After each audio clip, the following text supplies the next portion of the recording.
దేవుని యొక్క వాక్యాన్ని మనం నేర్చుకుందాం. ఈ కూడిక సందర్భంగా నేను 3 విషయాలు జ్ఞాపకం చేయాలని ఆశపడుతున్నాను. మొదటి విషయం ఏంటంటే, బ్రతకాలి అనేటువంటి ఆశ మనం అందరము కలిగి ఉండాలి. అదేంటండి, మేము బ్రతకాలనే కోరుకుంటున్నాం కదా అని మీరు అనొచ్చు. బ్రతకాలి అనేటువంటి కోరిక అందరికీ ఉంటుంది సహజంగా. కానీ కొన్ని సందర్భాల్లో మనము దాన్ని వదిలేస్తున్నాం.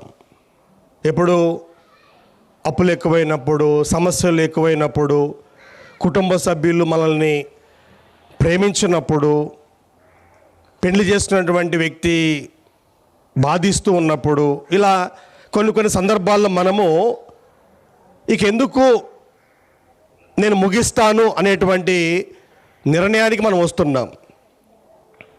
ఏలియా అనేటువంటి ప్రవక్త కూడా ఇక చాలు, నాకు చాలు, ఇంతవరకు నేను చేశాను, ఇక చాలు, నేను చనిపోతాను అనేటువంటి నిర్ణయానికి కూడా వచ్చాడు. కానీ ఈరోజు నేను మీకు జ్ఞాపం చేయాల్సిన మొట్టమొదటి మాట ఏంటంటే, చివరి దాకా జీవిద్దాం అనేటువంటి ఆశ మనం అందరం కూడా కలిగి ఉండాలి. యెషయా గ్రంథము 38వ అధ్యాయం మనం గమనిస్తే, యెషయా గ్రంథం 38వ అధ్యాయము మొదటి 3 వచనాలు మనం చూద్దాం.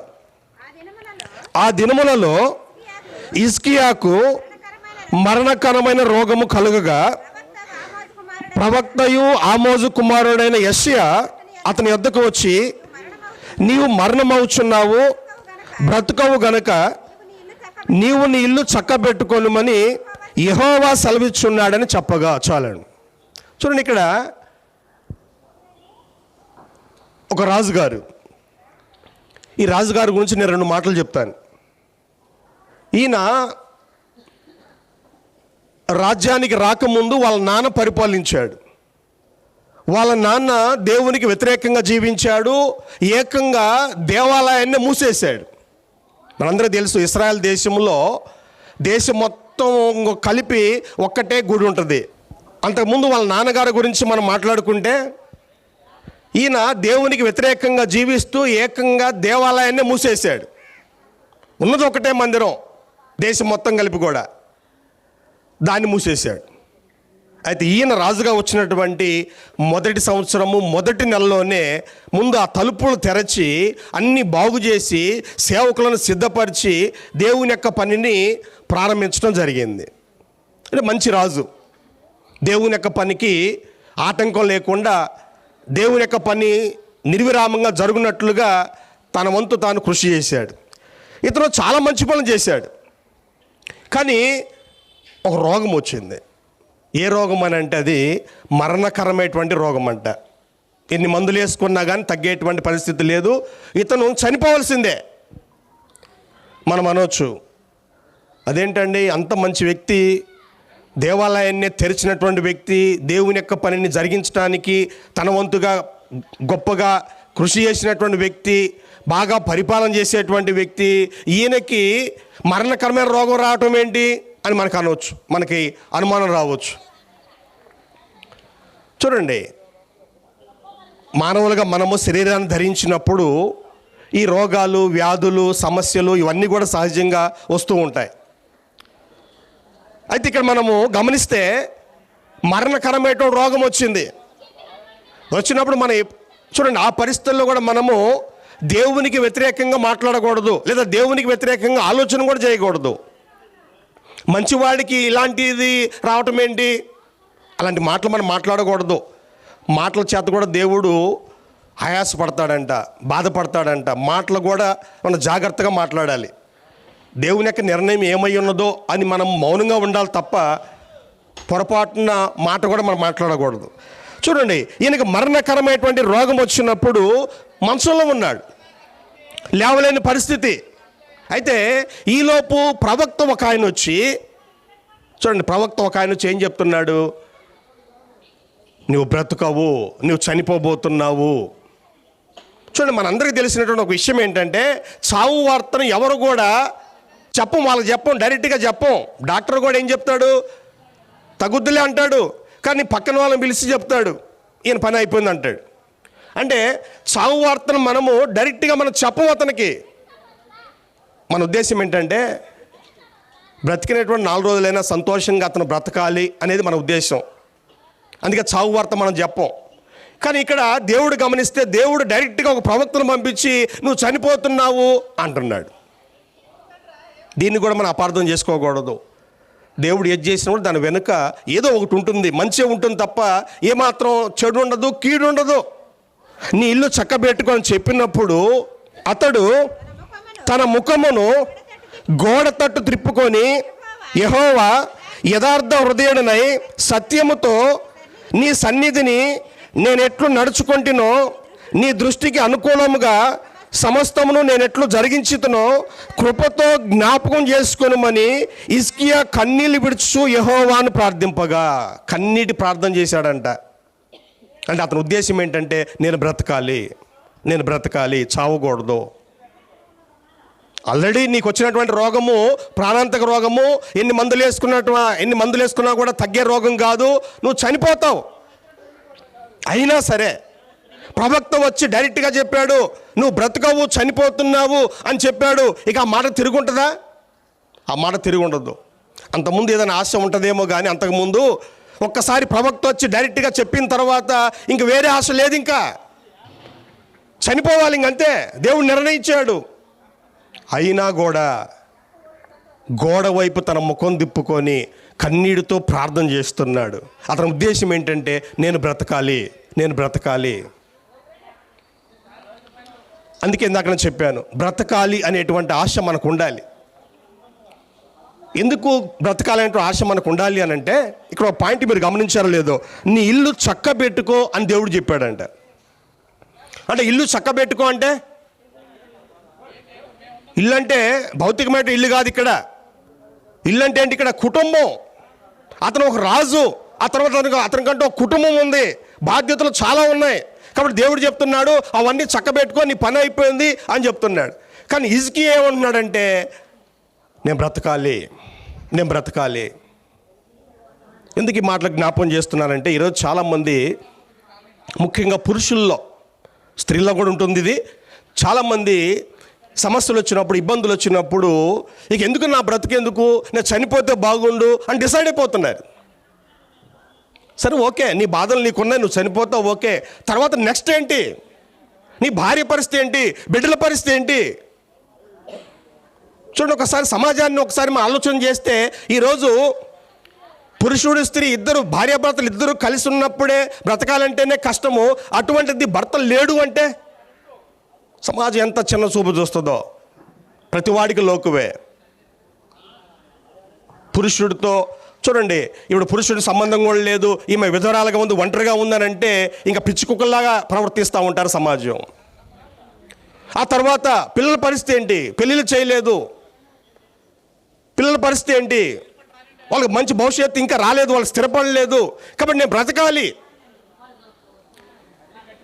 ఇలా చాలామంది సమస్యలను చూసుకొని ఇక నేను బ్రతకడం ఎందుకు, నేను చనిపోతాను అనుకుంటున్నారు. సరే నువ్వు ఓకే, తర్వాత నీ పరిస్థితి ఏంటి? దేవుడు నిన్ను ఒంటరిగా చేశాడా? నీకంటూ దేవుడు ఒక జతను ఏర్పాటు చేశాడు. ఆ తర్వాత దేవుడు నిన్ను ఆశీర్వదించి బిడ్డలు ఇచ్చాడు. ఇప్పుడు నువ్వు లేకపోతే పరిస్థితి ఏంటంటే నీ భార్యని విధవరాలు అంటారు, నీ పిల్లల్నేమో ఆ తండ్రి లేనటువంటి వాడు అంటారు, అనాథులు అంటారు. చూడండి, కాబట్టి ఏం చేయాలి? బ్రతకాలి అనేటువంటి ఆశ, కన్నీటితో ప్రార్థన చేస్తున్నాడు. మనం బ్రతకాలి. కుటుంబం అనే కాదు, ఓకే కుటుంబం మనకి ఉంది, అలాగనే సేవకులైన వాళ్ళకి కొన్ని బాధ్యతలు ఉన్నాయి. ఇక చూడండి, ఇదే మొదటి అధ్యాయంలో, ఫిలిప్పీ పత్రిక మొదటి అధ్యాయము 24వ వచనం మనం గమనిస్తే, ఆయనను నేను శరీరమందు నిలిచి ఉండుట మిమ్మును బట్టి మరి అవసరమై ఉన్నది అంటాడు. ఇక్కడ పౌలుకి అసలు ఏ నిర్ణయం తీసుకోవాలో అర్థం కావట్లా. చనిపోయి నేను క్రీస్తుతో కూడా ఉండాలి, నాకు ఆశ ఉంది అంటున్నాడు. నేను చనిపోయి క్రీస్తుతో కూడా ఉండాలనేటువంటి ఆశ నాకు ఉంది అని అంటున్నాడు. అది ఒకటి. రెండవదేమో చనిపోతే ఎట్లా? ఎన్నో సంఘాలు ఏర్పాటు చేశాను, ఎన్నో సంఘాలు ఉన్నాయి, వాళ్ళలో చాలా సంఘాలు కూడా ఇంకా సంపూర్ణ స్థాయిలో లేవు. వాళ్ళ కొన్ని సమస్యలు ఉన్నాయి. కొరింథీ సంఘంలో అయితే లెక్కలేని సమస్యలు. ఇలా ఆయా సంఘాల్లో ఎన్నో సమస్యలు ఉన్నాయి. నేను ఉండాలి. ముఖ్యంగా ఇక్కడ ఫిలిప్పీలో ఉన్న సంఘాన్ని గురించి అంటున్నాడు, మిమ్మును బట్టి మరి అవసరమైనది అంటున్నాడు. అంటే అర్థం ఏంటి? ఇక్కడ ఫిలిప్పీలో ఉన్నటువంటి సంఘము ఆల్రెడీ అక్కడ పౌలు చేత అక్కడ స్థాపించబడింది, కొనసాగుతూ ఉంది. వాళ్ళు మొదటి నుంచి సహకరిస్తూ ఉన్నారు. అయినా కూడా ఈ సంఘంలో ఇంకా కొన్ని సమస్యలు ఉన్నాయి. పౌలు అంటున్నాడు, మిమ్మును బట్టి మరి అవసరమై ఉన్నది. ఎందుకు? నేను బ్రతకాలి. వాస్తవాన్ని నేను చనిపోవాలని ఆశపడుతున్నాను, క్రీస్తుకు ఉండాలని ఆశపడుతున్నాను. కానీ మిమ్మల్ని చూస్తే చావు నాకు దూరమైతే బాగుండు అనిపిస్తూ ఉంది. నేను బ్రతకాలి, మీకోసమైనా సరే నేను బ్రతకాలి, నా అవసరం మీ దగ్గర చాలా ఉంది అని వ్యక్తం చేస్తున్నాడు. కాబట్టి స్త్రీలుగా పురుషులుగా మనం గ్రహించాల్సిన విషయం ఏంటంటే, దేవుడు మనకు ఒక జీవితాన్ని ఇచ్చాడు. ఇచ్చినటువంటి దేవుడు ఈ జీవితంతో పాటు మనకు కొన్ని బంధాలు కూడా ఉన్నాయి. భార్య పిల్లలు, ఇలా మనకు కొన్ని బంధాలు ఉన్నాయి. ఆ తర్వాత సేవకులం అయితే చూడండి, మనకి ఇంకా ఎక్స్ట్రా ఒకవైపు కుటుంబాన్ని చూసుకోవాలి, రెండవ వైపు సంఘాన్ని చూసుకోవాలి. చూడండి, కాబట్టి బాధ్యత ఇంకా చాలా ఉంది. కాబట్టి మన ఉద్దేశం ఏమి ఉండాలంటే, నేను బ్రతికితే బాగుండు, ఇంకొన్నాళ్ళు బ్రతికితే బాగుండు. ఇటు సంఘానికి అవసరమే, ఇటు కుటుంబానికి అవసరమే. కాబట్టి బ్రతకాలి అనేటువంటి ఆశ మనం అందరం కూడా కలిగి ఉండాలి. రెండవ విషయాన్ని నేను చెప్తాను. రెండవ విషయం ఏంటంటే, బ్రతకటం కంటే కూడా, అంటే బ్రతకాలి ఓకే, ఆ బ్రతుకులో నువ్వు ఏం ఆలోచించాలంటే, నీ రక్షణ గురించి, నీ ఆత్మ రక్షణ గురించి నువ్వు ఆలోచించాలి. ఈరోజు చాలామంది కుటుంబం అంటే ప్రేమ ఉంది, ఓకే, కాదంటలా. మళ్ళీ నీ మీద నీకు ప్రేమ లేదా? ఈరోజు చాలామంది తమను గురించి నిర్లక్ష్యం చేస్తున్నారు. దేవుడు మనకిచ్చినటువంటి జీవితంలో ఏదో పుట్టాము, పెళ్లి చేసుకున్నాము, బిడ్డలను కన్నాము, వారికి మంచి భవిష్యత్తు ఇచ్చాము, నేను చనిపోయాను, ఇంతేనా? సరే, అది బాగానే ఉంది. పెళ్లి చేసుకోవటం మంచిదే, పిల్లలకి మంచి భవిష్యత్తు ఇవ్వటం మంచిదే, ఓకే. మరి నీ రక్షణ పరిస్థితి ఏంటి? ముందు అసలు బాప్తీసం పొందావా? చూడండి, ఈరోజు ఏ సంఘాలకు వెళ్ళినా కూడా, ఏ ఊరైనా మీరు వెళ్ళండి, స్త్రీలు ఎక్కువ కనపడుతూ ఉంటారు, పురుషులు కనపడరు. కొన్ని మేము గ్రామాలు వెళ్తుంటాం, ఒక్కరు చూద్దామని ఒక్కరు కూడా ఉండరు పురుషులు. స్వార్థికుడిగా మేము పోతే మేమే కనపడతాం పురుషులు, ఆ ఊరిలో ఒక్కరు రారు. అంటే నీ రక్షణ నీకు అవసరం లేదా? నీకు బాప్తీసం అవసరం లేదా? దేవుని యొక్క వాక్యం ఏం చెప్తుంది? అపోస్తల కార్యం 2:38 ప్రతివాడు బాప్తీసం పొందమని దేవుడు చెప్తున్నాడు. ఎందుకు చెప్తున్నాడంటే, ప్రతి వాళ్ళకి రక్షణ అవసరం. నా భార్య తీసుకుంటే సరిపోద్దా? ఏమంటే నా భార్య తీసుకుంది, బాప్తీసం తీసుకుంది, బాగా ప్రార్థన చేస్తుంది, కన్నీటి ప్రార్థన చేస్తుంది, ఉపవాస ప్రార్థన చేస్తుంది, నాకేమైనా వస్తుందా? నన్ను ఏమైనా పరలోకం చేరుద్దా నా భార్య? లేదు, నా పిల్లలు అందరూ బాప్తీసం తీసుకున్నారు, వాళ్ళు బాగా ఉపవాస ప్రార్థనలో ఉంటారు, కన్నీటి ప్రార్థన చేస్తారు, నా గురించి బాగా ప్రార్థన చేస్తారు, రేపు నా ఆత్మని వాళ్ళు పరలోకాలకి తీసుకెళ్ళగలుగుతారా? వాళ్ళు ఎవరు ఏం చేయలేరండి. నా రక్షణ నాది, సొంత రక్షణ. నాకు నేను బాప్తీసం తీసుకోవాలి, నాకు నేను నీతిగా ఉండాలి, నా రక్షణ నేను చూసుకోవాలి.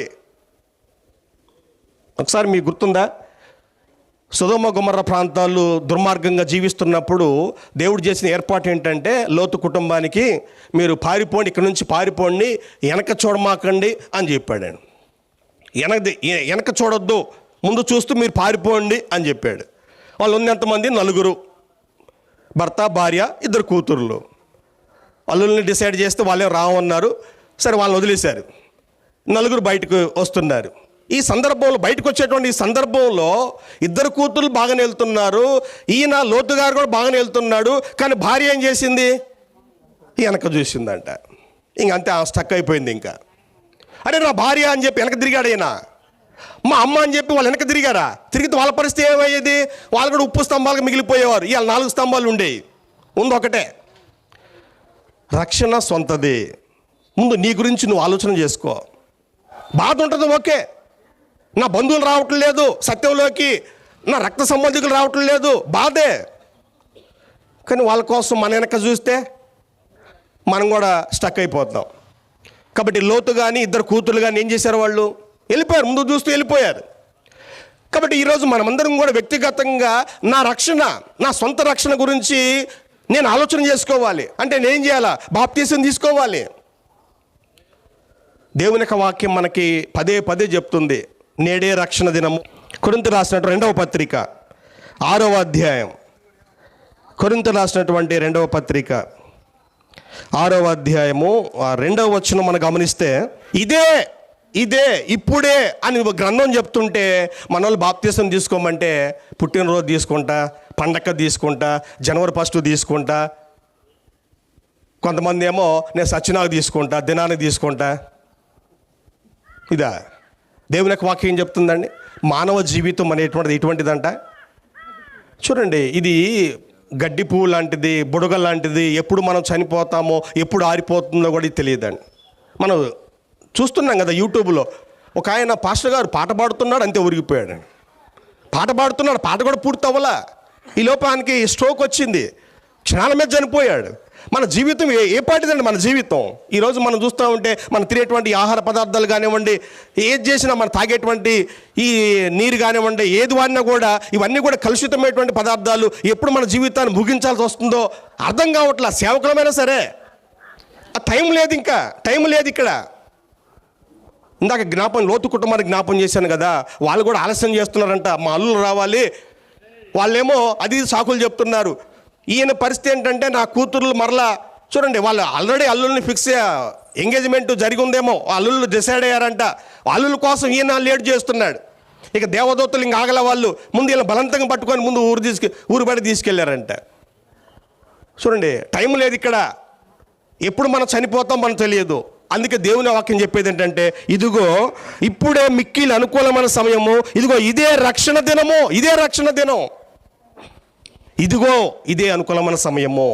పెంతెకోస్తు పండగ రోజున పేతురు వాక్యం చెప్తే ఇంచుమించు 3000 మంది బాప్తీసం తీసుకున్నారు అదే రోజు.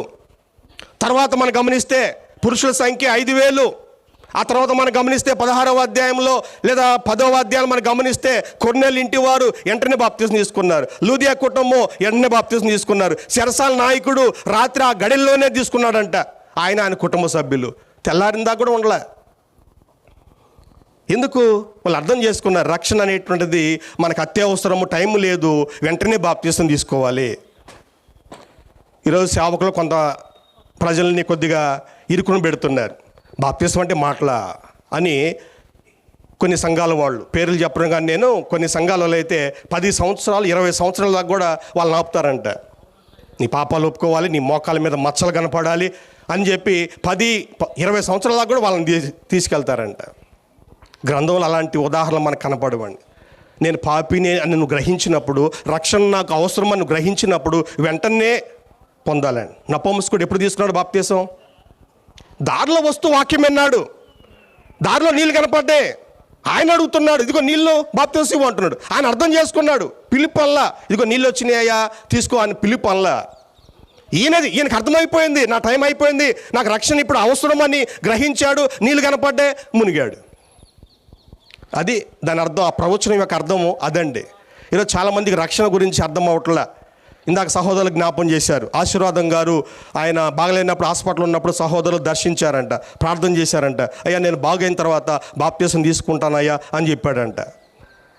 ఆయన బాగవ్వలేదు, బాప్తీసం తీసుకోలేదు. పరిస్థితి ఏంటి?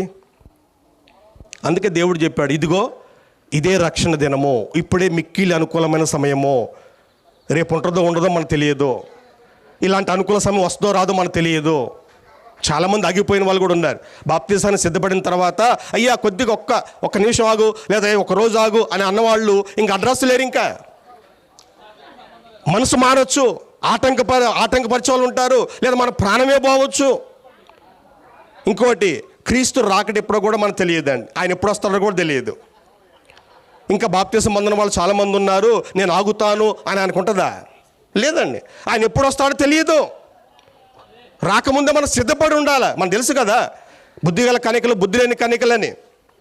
వచ్చినప్పుడు చూసుకుందాంలే అని చెప్పి వాళ్ళు సంపూర్ణంగా సిద్ధపడలేదు. వచ్చాడు, తలుపేశాడు, వీళ్ళు బయట నుంచి డోరు కొడుతున్నారు, నాకు మీకు తెలియదు వెళ్ళిపోండి అంటున్నాడు.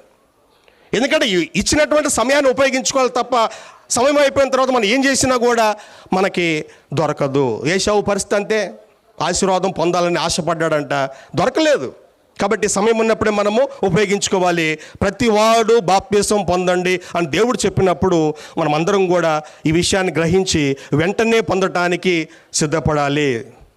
జనవరి 1 తీసుకుంటా ఇలాంటి వాయిదాలు మనము వేయకూడదండి. మూడో విషయం నేను చెప్పి ముగిస్తానండి. మూడో విషయం ఏంటంటే, ఈ కుటుంబానికి ఈ సమయంలో మనము ఆదరణ కలిగించాలి. 42:11 అప్పుడు అతని సహోదరులందరూ అతని అక్క చెల్లెళ్ళను అంతకుముందు అతనికి పరిచయమైన వారును వచ్చి అతనితో కూడా అతని ఇంట అన్నపానాలు పుచ్చుకొని యెహోవా అతని మీదకి రప్పించిన సమస్త బాధను గూర్చి ఎంతలేసి దుఃఖములు పొందితువని అతని కొరకు దుఃఖించుచు అతన్ని ఓదార్చిరి.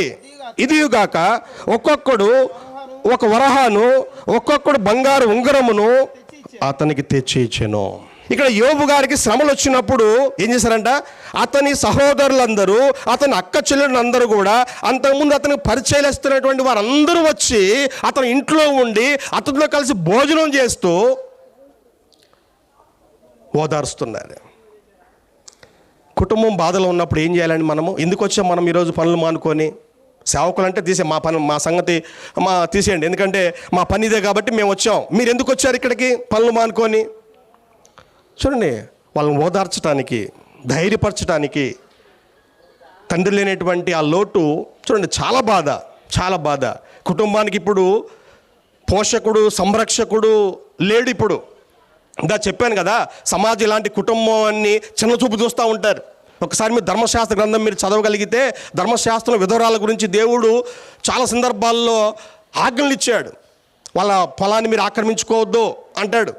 అంటే విధవరాలే కదా, ఏం చేస్తుందని చెప్పి ఆ రాయిని అటు జరుపుతూ ఉంటాడు. వీళ్ళు అనాథలు కదా, తండ్రి కూడా లేడు కదా అని చెప్పి వాళ్ళ మీద పోట్లాటలు పోతూ ఉంటారు. కాబట్టి ఇది పరిస్థితులు చాలా ఉన్నాయి. కాబట్టి సమాజంలో ఏం చేయాలి? కుటుంబ సభ్యులు తండ్రిని పోగొట్టుకున్నారు కాబట్టి మనము ముందుకు రావాలి. అన్నదమ్ముళ్ళు, అక్క చెల్లెలు ముందుకు రావాలి.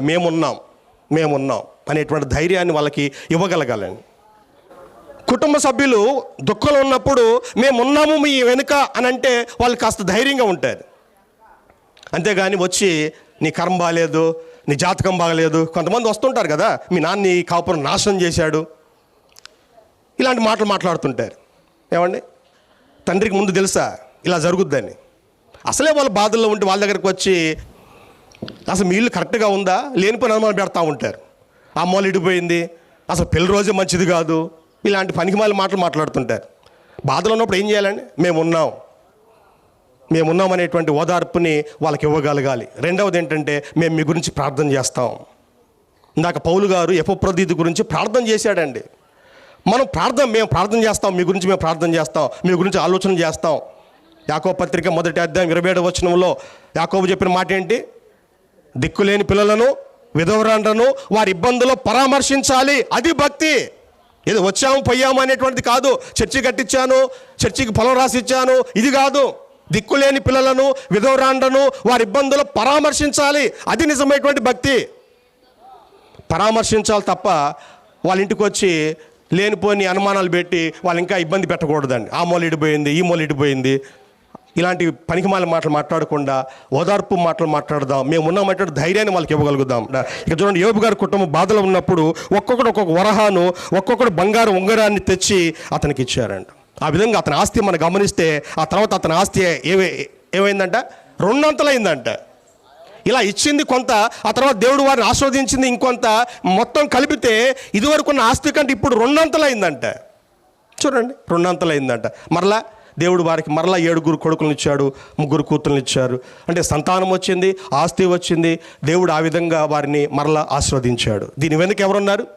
అతని అక్క చెల్లెళ్ళు, అన్నదమ్ముళ్ళు, పరిచయస్తులు ఉన్నారు. అన్నిటికంటే ముఖ్యంగా దేవుడు ఉన్నాడు అని చెప్పి వీళ్ళు వదిలేశారా? అక్క చెల్లెళ్ళు అందరూ వచ్చారంట, అన్నదమ్ములు అందరూ వచ్చారంట, పరిచయం ఉన్న వాళ్ళందరూ వచ్చారంట, ఓదార్చారు, సహాయం చేశారు. కాబట్టి మనం కూడా ఈ కుటుంబం గురించి ప్రార్థన చేద్దాము. మనం వారి ఇబ్బందుల్లో పరామర్శన చేద్దాము. అలాగనే మనకు చేతనంత సహాయాన్ని ఈ కుటుంబానికి మనము చేయగలుగుద్దాం. ఇది నిజమైనటువంటి ఆదరణ అవుతుంది.